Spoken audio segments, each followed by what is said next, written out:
What's up, Tricology family? Welcome back to another episode of the Tricology News Talk. I hope everyone had a great Halloween weekend this past weekend as we moving forward to November, and you already know Thanksgiving month. All right, so today we got some news, updates, and rumors for you guys, and also some reviews for today's episode. So let's not waste time. Let's get straight onto it. So as we got some news and updates, so we have finally got a target release date for Stranger Things season 4, and it's going to be arriving in the summer of 2022. And they already put out episode titles, which is going to be like nine episodes, including the Hellfire Club, Venus Curse, The Monster and the Superhero, Dear Billy, The Nina Project, The Dive, The Massacre at the Hawkins Lab, Papa, and the Piggyback. So that's the so until we get an official release date, I'll keep you guys updated on that. But can't wait for Stranger Things season 4.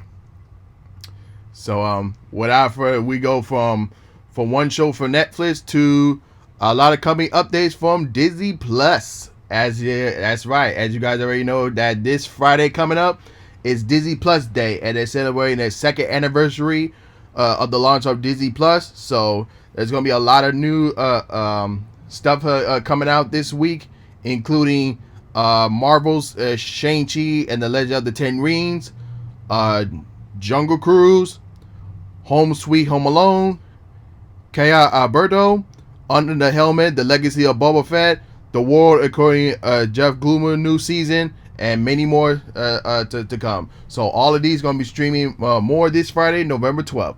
So be on the lookout for that, and which ones you are most excited to watch at home.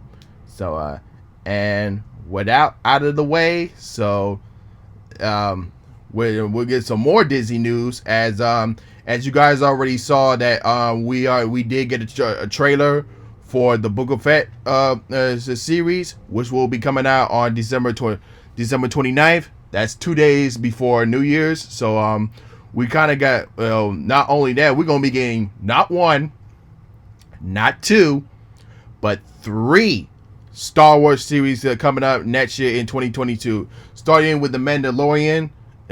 I kind of think this is going to come out like it always does in the winter time in December. So that's kind of like that's my speculation of when that's gonna be released in 2022. And then we have Engader, the spinoff from the Rogue One movie, that's gonna be out in 2022. And then the one that everybody is most anticipated for, and that's the Obi-Wan Kenobi series coming up in 2022. So my guess for that one, if I had to take a guess, Engader probably gonna come out in the spring, and then Obi-Wan in the summer. But that's just my guess. We'll just have to wait until further updates of when it's going to be the target release, the actual target release dates for these 3 shows in 2022. But I'm very excited for that. So as we go from all the Disney news, let's go to another cartoon series that everyone's loved like in the past. So as you guys didn't heard the news, is that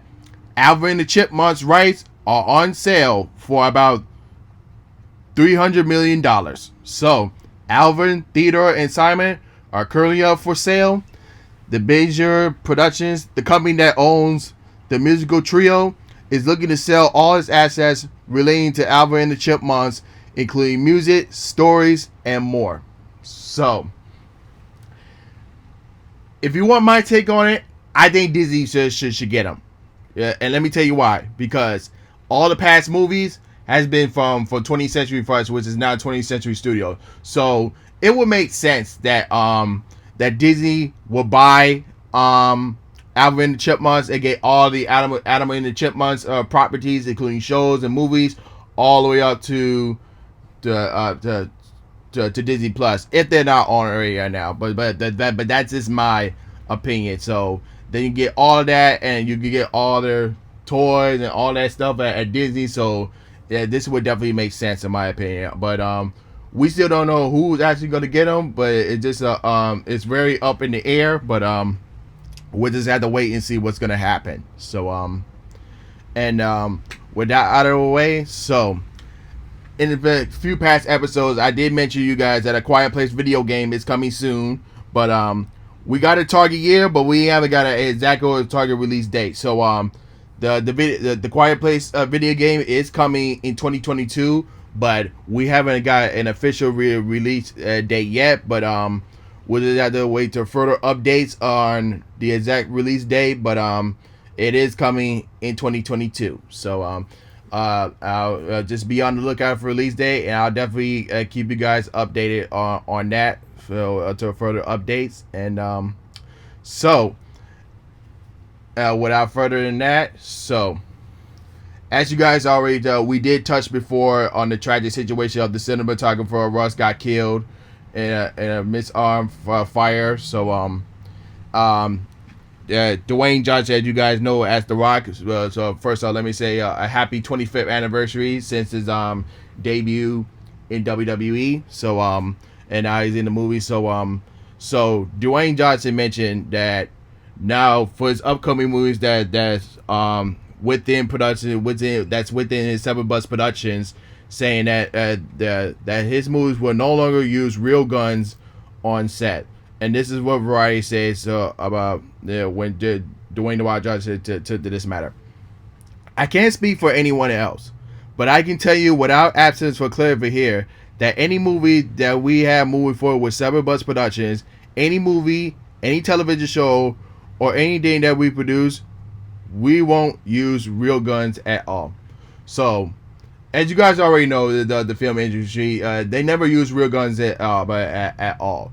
But there's certain times they do, like certain particular movies they do. But when it comes time to like if they need to actually just shoot somebody, but they will not use like actual firearms. So this how mostly you see like in action movies and like all this stuff. It's just mostly probably guns. But when using firearm itself, we want to keep it safely as possible. And we already touched the story of what happened on the Russ set. Like the weapons owner was particularly put a live firearm in there, and Alabama did not realize it. It was we thought it was not a fire, was not real, and it actually killed her. So I think what the Rock is trying to say in this statement is that he will to make sure that no firearms. I mean, they do use prop. They definitely use prop guns. It's not like they gonna use rubber guns and like stuff like no. Like they actually go use prop guns to make it look like it's an actual real gun, but they're gonna make sure that they don't put in no live rounds or none of that. So it could be either that way or they're probably gonna just CGI the guns. I don't know what they're gonna do, but if you ask me, is that I think what he meant in his statement is that he's gonna make sure that same incident doesn't happen in his movies. So that's why I think what he's trying to say in his statement. But we'll just have to wait to see how the rest of it is gonna go as far as like gunfire scenes. But we'll just have to wait to see what's gonna happen. But moving on from that. So. As you guys already know, in the past episodes, we did mention a lot of upcoming Disney releases and projects. So, next fall, 2022, for all my Hocus Pocus fans, Hocus Pocus 2 is set for fall 2022. That's right. The Senator Sisters is coming back to put a spell on y'all next fall. And possibly it's going to be released in somewhere around Halloween season. If I had to take a guess, when it's going to be released, either September or October, one of the 2 dates, and 2 months, excuse me, and so yeah, the Sentences of Return, and also including some new actors coming in as well. So that I can't wait to see that movie, and I think that will be a Disney Plus exclusive movie. So you guys can watch that movie in the comfort of your homes, but I wish they could do like at least a limited theater release, but it is what it is. But moving on. So this past weekend we saw a new World Series champs in the Atlanta Braves. So this is their first championship since 1995 and their first World Series appearance since '99. So congratulations to the Atlanta Braves, the new World Series champs 2021. So go Atlanta Braves. I know I got some friends over there in Atlanta who was excited. So once again, congratulations to the Atlanta Braves, the new World Series champs. So all right, we got all the news and updates out of the way, so let's get into some reviews, shall we? So, starting off with your UFC 268.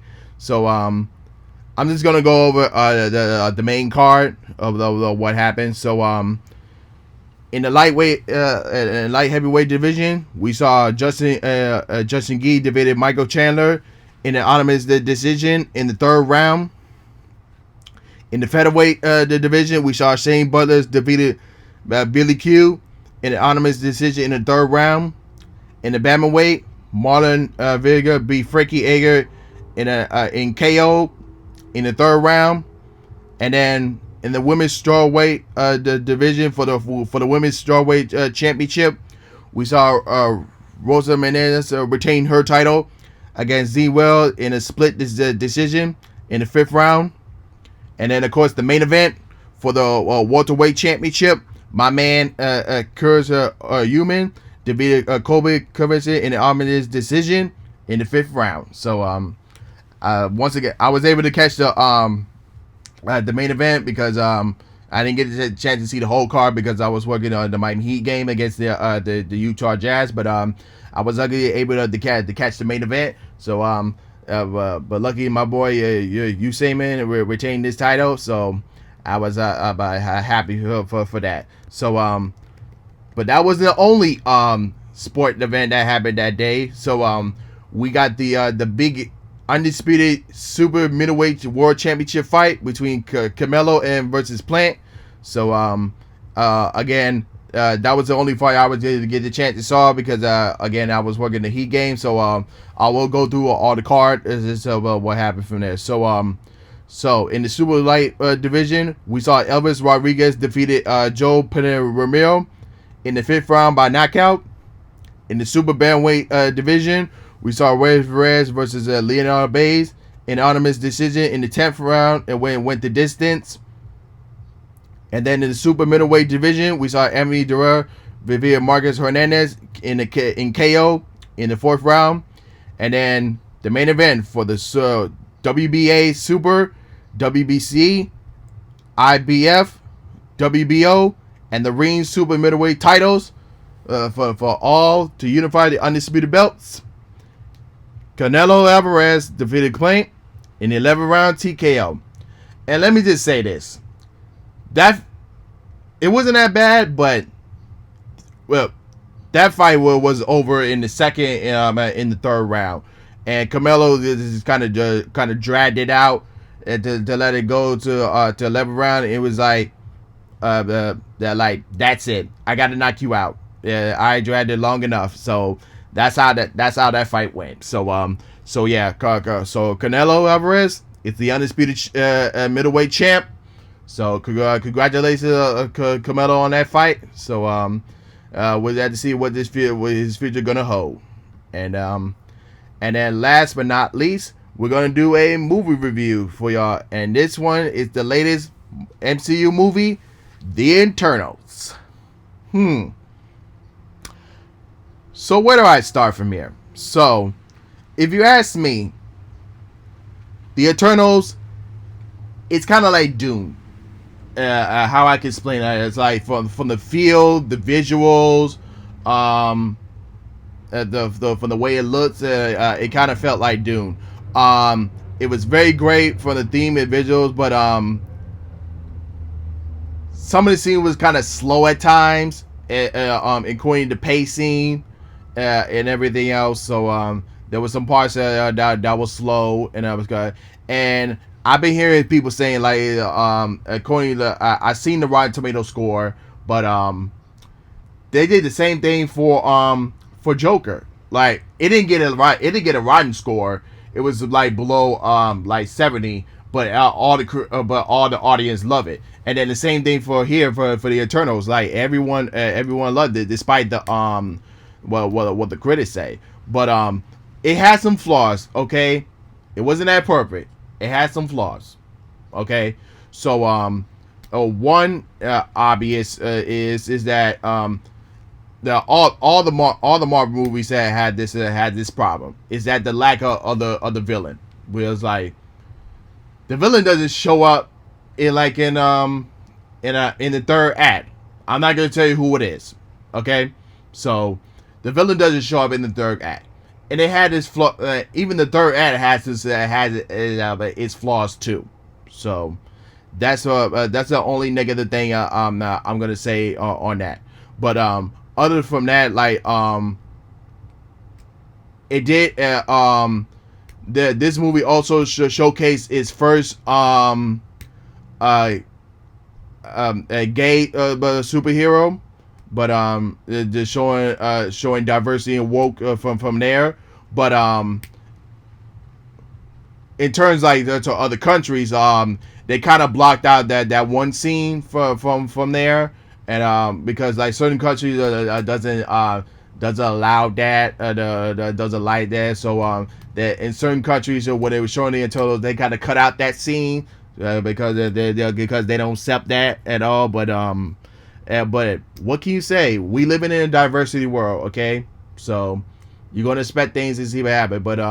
But it is a huge accomplishment. We're able to get to see our first gay superhero on here. But and we also we've been talking before about so Superman's son, and in the comments from there was a lot of good, there was a lot of positives and negativity for there. But again, we are living in a diversity world, so just got to get used to it. So in order to gain more fans from there. So and it is what it is. But again, this is a very good movie, and the mid and post credit scene was very great. I'm not gonna tell y'all who showed up. You just gotta stay and watch. Or that's all I gotta say. That's you gotta wait and see who pops up in the mid and post credit scene. And I would definitely give this movie a C plus with some 3 stars, 3 out of 5 stars on there. So it wasn't that perfect, but it was still good to watch. In terms of if you want to do like a MCU marathon. So that's all the news, but that's all we have for our episode today. So go ahead and give this video a like, comment down below, subscribe, and hit the notification bell when new videos are uploaded. If you're watching on YouTube, and if you're listening on Anchor, Spotify, or Google Podcasts, go into the YouTube link in the description below. Click on there and post your comments there. And you also give it a like, subscribe, and hit the notification bells from there. And so, without further ado, this is Trico, and I'm signing off. Peace.